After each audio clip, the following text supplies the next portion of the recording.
Hello, everyone. Welcome back to another episode of AKP Sports Talk. As always, I'm Ari here with Korea. Tough day for both of us yesterday. I understand one of your plays was Mbappe off the post, I believe is what you said. 1 and 2. Cubs, first five was legacy with the fifth inning run.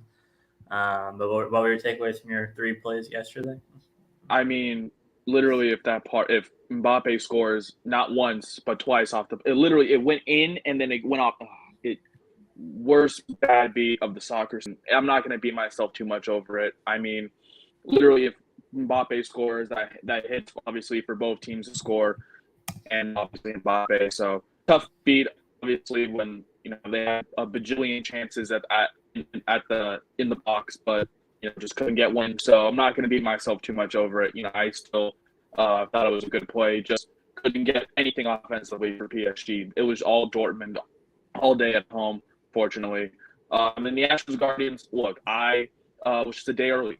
I was a day early on that one. Offenses didn't show up at all. It was very, very slow. And obviously the Guardians got that miraculous win in extra innings with that Stephen Kwan game-saving catch to get to double up Cantarini at second base. So, it was definitely a very slow game. In terms of there were plenty of chances for both teams. They left a lot of runners on. So, maybe that's kind of why I'm looking toward a different.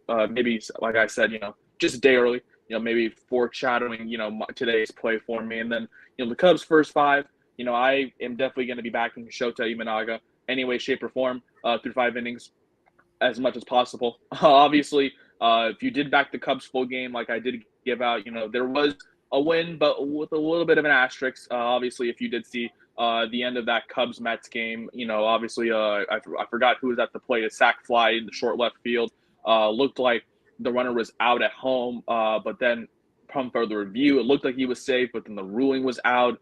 Personally, I thought he was safe, but obviously that's baseball. So obviously all the Cubs full game money line bettors were a little relieved, but I just only took him through the first five because I was just backing the pitcher through the first five. Even though it came in with a legacy run in the top of the first, top of the fifth. I still think that the Cubs, and Imanaga was definitely the right play, just kind of backing him and fading the Mets through five, just because of that. So I'll take a 1 and 2 day ish. If Mbappe scores, who knows? That could have definitely turned our whole day around. And then the Astros and Guardians, just a day early, so I'm not going to beat myself too much over it. But Ari, how'd you do yesterday? Yeah, tough day for me as well. 0-2. The Dodgers Diamondbacks first five, it had 6 runs. 5 came in the second inning by the Dodgers. So Montgomery was able to settle in after the second inning, just a little bit too late for the first 5 under. Then, the Orioles first 5, credit to Gil. He was dealing pretty much all game. It was 0-0 into the 5th inning. And then I think it was Cabrera, I believe it was in the 5th inning, hit a 2-run home run just inside the foul pole. So that pretty much, that did chalk the first 5 minus a half for the Orioles. So Burns did his job through 4 innings, but it's like even if he went scoreless in the 5th, the Orioles still didn't score, I believe, in the 5th. So it still would have lost it. It was 0-0. So yeah, tough 0-2 today for me. Look to bounce back today. Yeah, like I said, I was on that Dodgers D-backs first 5 under 4.5 as well. As soon as I saw Jordan Montgomery give up 6 runs, I was like, well, that bet's that bet's done. But obviously you mentioned rough start for Montgomery. It was nice to see him settle in earlier. Would have liked to. Nice to see him settle in later. Would have been nice to see him settle in earlier, but that's just baseball. And then you mentioned Orioles first 5. Who would have thought Luis Hill would actually been cooking yesterday, as we talked about. He did struggle on the road in previous attempts, but obviously yesterday it was like he was at home, just going through that Baltimore Orioles lineup with ease. And, you mentioned, some fluky stuff happening in that Orioles-Yankees game yesterday to kind of unfortunately not cash the first 5 minus half a run for you because they were already losing at the top of the 5th. So, even though it was a tough couple beats for you, 0-2 day, we're going to hopefully move on. That's not how we want to start our May, but thank God there are 30 more days in the month to hopefully bring us some better bets and some better bankroll here. But obviously we have a very, very, very limited slate for baseball. I know one game already started. I think 2 games are starting right now. But I'm going to go into one that's starting in a little bit actually not. I think this is the last game of the day. Yeah, this is the last game of the day. It's Excuse me. it's the only night game. Yeah, the only night game, 5:10. I'm gonna take the Guardians and Astros over 8.5. Like I said yesterday, I liked the over yesterday, but both offenses couldn't really get anything when they had runners in scoring position. The Astros couldn't really capitalize. Guardians weren't really getting anything going as well. So it was a really slow start for both teams. But I expect both teams to bounce back in this spot today. And that's why I'm taking the over 8.5 today at -135. In baseball, it's usually if you take one play and it doesn't hit, the next day it usually does. That's how baseball sometimes works. And I feel like this is a great spot to kind of run back this play at -8. The Guardians Astros over 8.5 here at -135. When we look at the pitching matchup, right, for the Guardians is Logan Allen, and he does have some good numbers this year, but the splits against the Houston Astros are not great. They're some of the worst this year, and I think he's allowing a 400 batting average to Houston hitters, so that's obviously not good. And then on the other side, it's our favorite pitcher to fade, Ari, Mr. Spencer Arrighetti Spaghetti. That guy stinks. He is the worst. I mean, Houston is having so many pitching problems, but he is the one that kind of sticks out as one of the worst for this Astros pitching rotation. And I expect the Guardians, who kind of have been, really hitting the ball well, led by Stephen Kwan. I feel like that over 8.5 is definitely going to be more achievable today than yesterday. Yesterday, obviously, we had that fluky game, obviously, as I mentioned earlier, where it was 3-2, and Stephen Kwan got the game-winning catch and double up at second base for the 3-2 win in extra innings. And both teams had many opportunities to have runners not only on base but drive them in. But with two horrible pitchers on the mound, obviously this is the last game of the series for both teams before Seattle goes to Houston. I do believe that the Guardians and Astros, I think this is going to be a really high-scoring game because obviously yesterday and a couple of games before, just kind of low-scoring pitching matchups as well with Verlander and McKenzie a couple of days ago. Yesterday with that horrible just 3-2 slow offensive game. I'm going to run that over 8.5 back again at -135 today. You got Logan Allen and Spencer Arrighetti Spaghetti on the mound. I love fading both of those pitchers. And we always talk about Houston's lineup. It's still going to be scary no matter what not. And, as I said yesterday, they didn't have that many opportunities, with leaving a bunch of runners in scoring position and on base throughout that game. I think today is going to be the day that they drive in those runs. So we're just back in the over 8.5 today, -135. My one and only play on this Thursday. Ari, what have you cooked up today? Two plays again for me, one MLB, one NBA.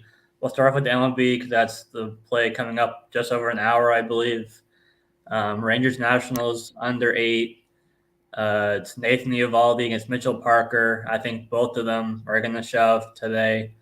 Eovaldi's a guy that forces a lot of kind of like at times kind of ground balls, and that's what the Nationals kind of do a lot, is kind of hit into the ground. They are better against righties and lefties, so there is that going for the Nationals lineup, but I still think that Eovaldi will do enough. And then Mitchell Parker, this is his fourth career start.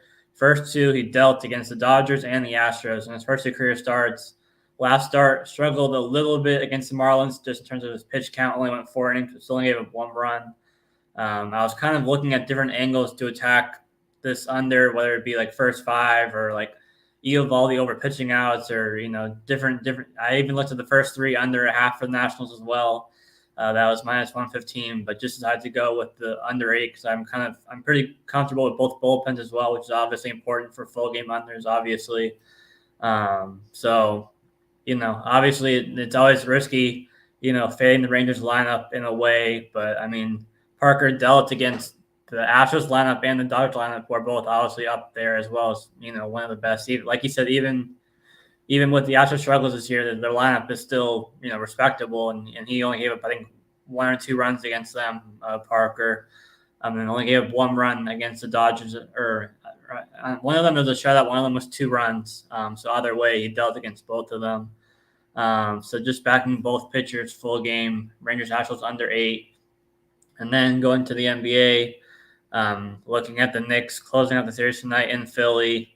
It's basically neutral court. I saw a stat on Twitter that over half the ticket sales was New York, New Jersey residents had bought the ticket. So it's basically, there's going to be a lot of Knicks fans there again tonight. Obviously, last game, they're hoping to close it out at MSG, up 6 with like 25 seconds left, and Maxey turned to Reggie Miller in the last 20 seconds and sent it to Game 6.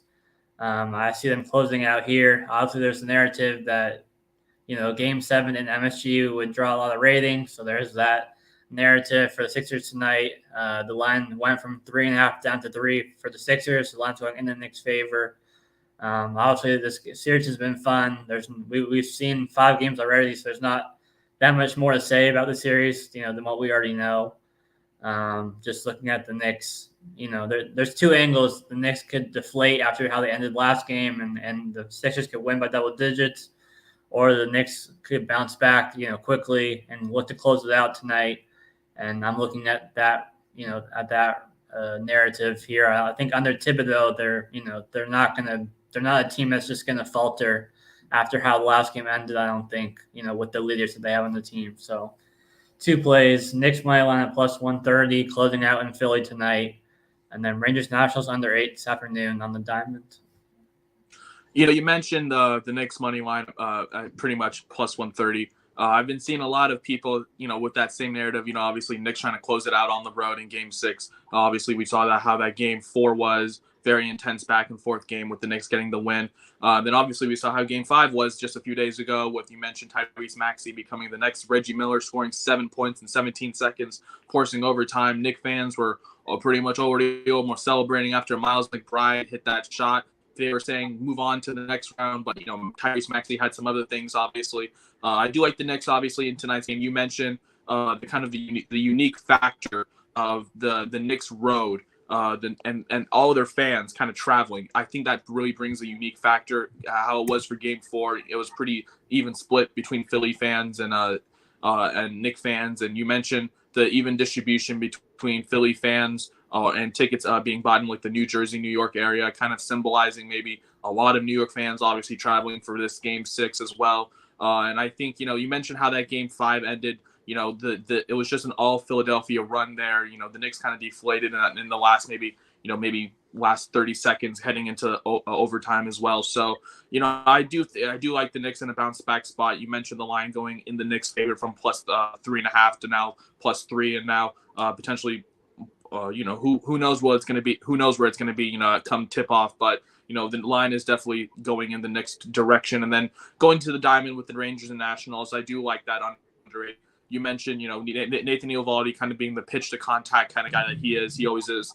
And the one caveat is, the fact that the Nationals, they do obviously chase a lot, but, when you have, a weaker lineup and, Nathan Eovaldi, when he's really dialed, he can really, get through some lineups. You mentioned, facing a good Houston lineup before and, throughout his time as a Texas Ranger, he definitely is one of the few pitch to contact guys that has a lot of success in the MLB. And then going over to the National side with Mitchell Parker, he has been one of the better pitchers for this Nationals team so far. I do like the full game under 8 as well. I do think there is just a little risk, obviously, because of the fact that the Nationals did use a little bit of their stronger bullpen arms yesterday in the win. But, I still think, with, the latter part of the Nationals bullpen, I still think that under 8 is a good chance here, especially in a closeout series game. Both teams just kind of getting ready to face their next opponents coming up soon.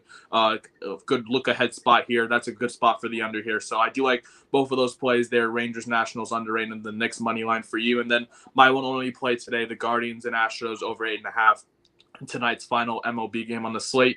Obviously, you can find all of these plays on our Twitter below, AKP Sports Talk. Full video and card will be posted momentarily, of course. But that's going to do it for this episode of AKP Sports Talk. Thank you guys so much for tuning in. Of course, that's Ari. I'm Korea. We will see you guys tomorrow. Have a great day.